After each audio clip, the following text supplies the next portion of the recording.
Hello my dear student, I hope आप लोग अच्छे होंगे और अच्छी तरीके से पढ़ाई कर रहे होंगे। आज हम इस वीडियो में जानेंगे क्लास 11 का फिजिक्स फर्स्ट पेपर अध्याय सदिश विश्लेषण का क्वेश्चन है, जिसमें हमें क्या करना है। क्वेश्चन में दिया हुआ है क्या, एक समांतर चतुर्भुज है जिसकी भुजाएं हमको दी गई वेक्टर ए और वेक्टर बी के रूप में, और इससे हमें क्या निकालना है कि इस समांतर चतुर्भुज का क्षेत्रफल क्या होगा वो बतलाना है। तो हम इसका नाम दे देते हैं कि मान लेते हैं एक समांतर चतुर्भुज की भुजाओं को क्रमशः वेक्टर ए और वेक्टर बी से निरूपित करते हैं। तब यहाँ से वेक्टर ए का मान हमें इतना दिया हुआ है, वेक्टर बी का मान दिया है आई कैप माइनस जे कैप प्लस 2 के कैप। तो यहाँ से पहले इसके लिए हम निकालते हैं इसका सदिश गुणनफल को हम निकालते हैं, वेक्टर ए क्रॉस बी से दर्शाते हैं और इस प्रकार से लिखा जाता है इसको। यहाँ है हमारा आई कैप जे कैप के कैप, पहले रो में ऐसे लिखा जाता है, दूसरे रो में पहले वेक्टर जो पाला है उसके आई जे के कैप के गुणांकों से लिखते हैं 2 1 1 2 1 1 इस तरह से, और दूसरा जो सदिश राशि दिया रहता है वेक्टर बी उससे हम दूसरे रो को लिखते हैं। यहाँ हो जाएगा हमारा 1, ये -1 और ये हमारा 2।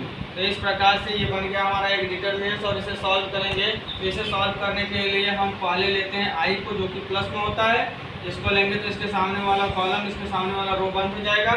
तो जो बचा है उसका क्रॉस मल्टीप्लाई करके घटाएंगे, तो इसका गुणा इसमें करेंगे 2 1 2, इसका गुणा करेंगे माइनस में आएगा और घटाते हैं तो माइनस माइनस प्लस हो जाएगा, प्लस 1 होगा, 2 1 यहाँ 3 आ जाएगा।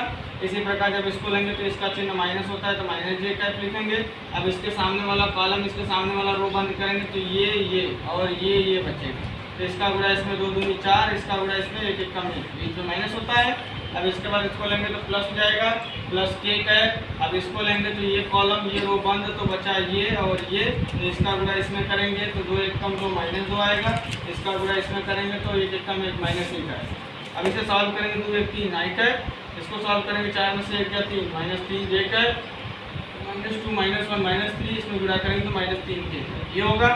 अब हम जानते हैं कि समांतर चतुर्भुज का क्षेत्रफल जो होता है उसका फॉर्मूला होता है determinants of vector A cross B, या मॉड ऑफ बोलते हैं वेक्टर ए क्रॉस बी, और ये इसके परिमाण को दिखलाता है। परिमाण हम इस फॉर्मूले से ज्ञात करते हैं कि जो हमको सदिश राशि मिलता है उसके आई जे के कैप के गुणांकों का वर्ग करके जोड़ते हैं। यहाँ सभी 3 है, 3 -3 तो स्क्वायर करके जोड़ लेंगे तो ये 9 + 9 + 9 होगा, जोड़ने पर 27 आएगा। 27 का वर्गमूल निकालेंगे तो 3 करने में 3 है, ये क्षेत्रफल है इसलिए इसका मात्रक होगा वर्गमूल। तो इस प्रकार से हम इसको सॉल्व करेंगे। इस प्रकार से किसी भी समांतर चतुर्भुज को यदि उसकी भुजाओं को हम सदिश रूप में लिखते हैं तो इस तरीके से उसका क्षेत्रफल निकाला जाता है। तो ये क्वेश्चन आप लोगों को समझ में आया होगा। यदि अच्छे से समझ में आया है तो प्लीज़ मेरे वीडियो को फुल वॉच करिए और लाइक करिए, शेयर करिए, सब्सक्राइब करिए, और जो भी कन्फ्यूजन है उसे कमेंट में पूछिए। आगे जो भी नेक्स्ट टॉपिक पढ़ाया जाएगा नेक्स्ट वीडियो में बताया जाएगा आप लोगों को। धन्यवाद।